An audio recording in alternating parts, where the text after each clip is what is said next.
Ding! Congrats! Woo! You've officially leveled up to Motorcyclist +1. That means it's time to go to the local dealership and trade in that common old Garden Ninja 400 or R3 for a better motorcycle. But I know what you're thinking. You're thinking that since you've spent 6 months cruising around on a 40 horsepower baby bike, that you're ready to take the plunge into the 200 horsepower leader bike life. You're a big boy or girl and you can handle the power. No, you can't. Sorry, you're not going to leave it in D mode. You're not ready for the absolutely mind-shattering speed and acceleration that comes with owning a proper expert level motorcycle. Yeah, they have rain mode, but let's be real, you're not going to spend your time in rain mode. Also, rain mode just feeds in the power load down, so you're still able to coax out all the ponies, even in rain mode if you stay on the throttle. So in the interest of keeping you baby squids unsplattered for long enough to get on a big bike, let's talk about some appropriate second motorcycles. There isn't really a displacement limit since 900s make the same power as 600s, but we're going to stay under 125-ish horsepower. Anything more than that, and we're looking at real rocket ships. And don't worry, moving up from a Ninja 400 to a bike making even 100 horsepower is going to feel like a stratospheric leap forward. And while we're on the subject of feeling fast, you've never really going to be truly be able to experience 200 horsepower on the street anyways. Just trust me. If you pick any of these bikes on the list, you're going to be one happy squid. Before we get too far into this one, I feel like I should mention that your bike isn't the only thing you should be upgrading when you're leveling up. You need to take a minute to check out your riding gear and your tools. That's right, you don't want to be turning that same old Harbor Freight wrench on a Harbor Freight rear stand for the rest of your riding days. Allow me to let you in on a lesson I learned after many stripped screws and broken parts. Quality tools matter. Luckily, we've got you covered over on shop.yemeni.co. We've got Vortex rear stands in stock now. That's a solid step up from making do with a car jack or stacks of books you're trying to convince yourself is totally fine. Investing a few bucks in a proper rear stand and knowing that your bike won't fall on top of you while you're busy cleaning your chain is really good. The best part is that every dollar you spend on new gear over at shop.yemeni.co will get you entered to win a motorcycle from one of our 4 giveaways. You can actually select the sweepstakes right there when you're selecting your product. And who knows, maybe you'll pick up a rear stand and get a motorcycle to go with it too. Wouldn't that be nice? Now, let's start off strong with 2 motorcycles that were on our list of the best naked bikes for 2022. Yes, we're talking about 2 motorcycles at once here, but there's something you'll notice when you're looking at second bikes. There's a lot that occupy the same displacement or power range with similar tech. Let's start off with the orange one, the Ktm Duke 890R. This one is a stupid lightweight motorcycle because KTM just kind of wants to make dirt bikes, tipping the scales at a mere 366 pounds wet and ready to ride with an 889cc parallel twin, putting down 121 horsepower and 73 foot-pounds of torgos. It's got all the tech you'd want and probably more. You can get one for $11,699, but if you're looking for a motorcycle that seems a little less like an anemic orange space alien, then the Triumph Street Triple RS might be the answer.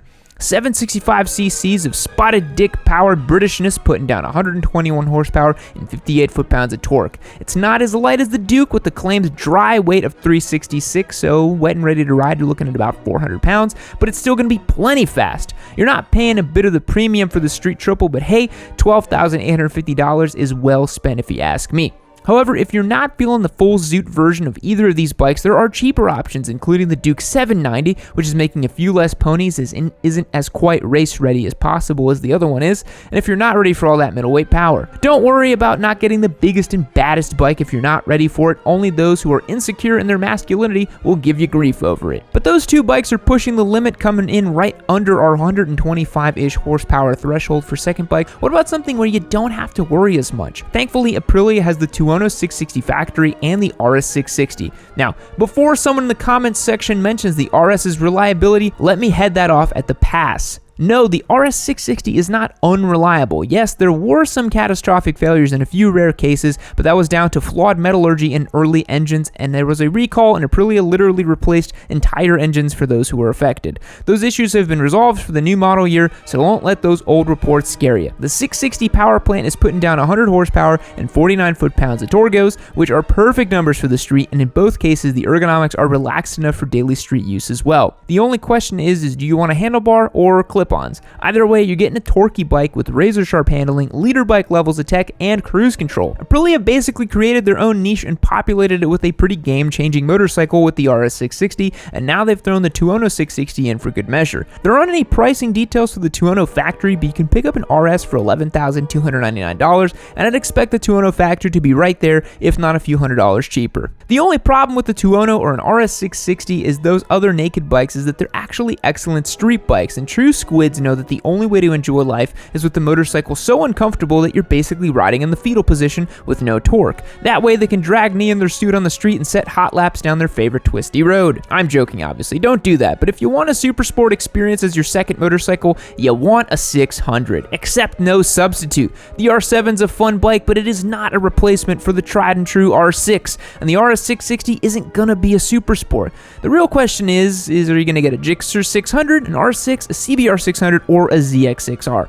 Honestly, it doesn't really matter, just get the one you think looks coolest. Yeah, the ZX6 is making a bit more torque out of its bigger engine, but if you're committing to the 600 life, torque is clearly not a priority. Let's take a look at the Gixxer 600 since it's been a minute since we made flip-flop jokes on the channel. The Gixxer's packing a 599cc inline 4, putting down 125 horsepower and 49 foot-pounds of torque. Yeah, those are the same numbers as the Street Triple. Surely it'll be just as good of a street bike, right? Wrong. Stop asking questions, I'll take them all at the end. The Gixxer makes peak power at 13,500 RPM and peak torque at 11,500, meaning you need to keep it pinned to feel all the power.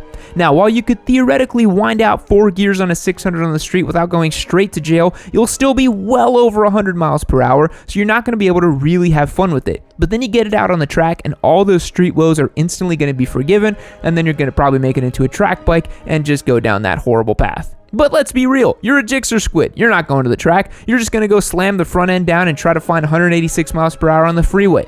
Good luck, my dude. Number 4 is for the more adventurous sorts out there, people who aren't so enamored with looks and who want to see what's over the next hill. Once again, I've got 2 for you to choose from, the Tenere 700 and the Touareg 660. I'm going to assume that you started on something like a dual sport and learned to ride off-road, and now you want something with longer legs, room for luggage, and mainly a pillion so you can tackle some fun off-road stuff. Well, both of these bikes are going to be a solid step up power-wise, with the Tenere putting down 72 horsepower and 50 foot-pounds of torque, and the Touareg doing 80 and 51. The main difference between the two of these is the level of technology and the suspension package from factory. If you want something a bit more bare bones with just you and the bike, I would recommend the Tenere, but good luck finding one for MSRP. These things are going for like $13,000 on the secondhand market. But who doesn't like a TFT dash and a whole bunch of gizmos to play with? The Aprilia is also about 35 pounds lighter than the Tenere, so I would bear that in mind if you're looking at doing some serious off-roading.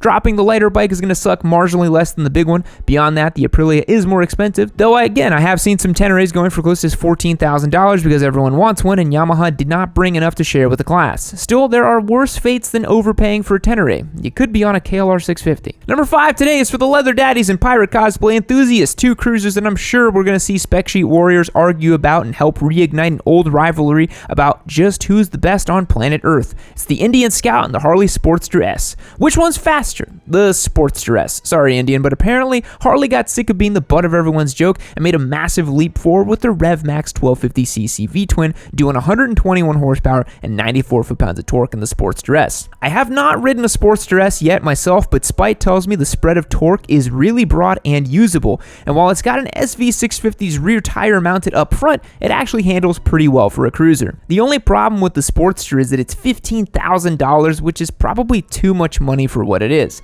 In that sense, the Scout still reigns supreme, with its 1133cc V-twin doing 100 horsepower and 72 foot-pounds of torque. It's a more classic looking bike, which is nice if you're not into the engine and 2 wheels look of the Sportster S and want something that looks like it rolled right out of the 60s or 70s.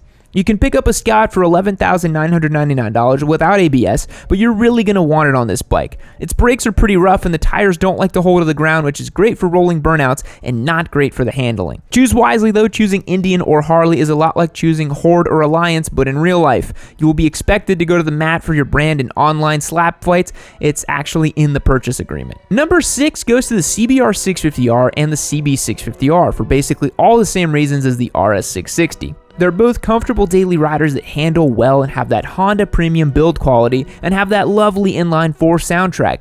The CB is basically just a modern version of the 919, and the CBR is just for people who look like they want to go fast but don't want the wrist pain.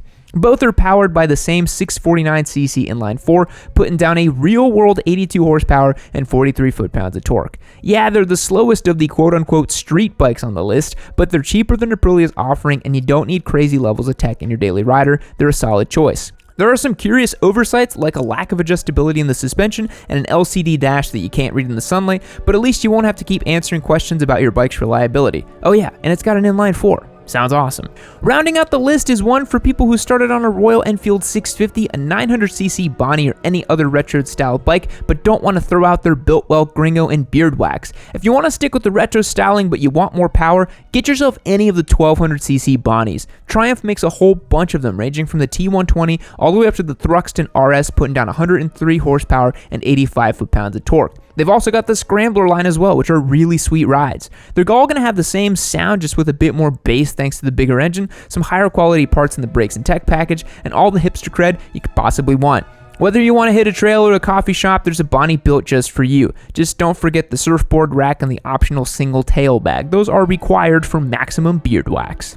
Fact: Venetia Burney, who at age 11 suggested the name Pluto for the 9th planet in our solar system, lived to see it demoted to a dwarf planet in 2006. Man, that's sad. Goodbye. Well, my little squid, you've made it to the end of yet another Yammy Noob video. Thank you so much for watching. Just for you, got a little treat for you right over here. Brand new video for you. You can watch it, check it out. There's probably some squidding, some street riding, maybe some track riding. Maybe I'm binning my Ducati off-road. Who knows what's going on in that video? You should probably click on it and find out.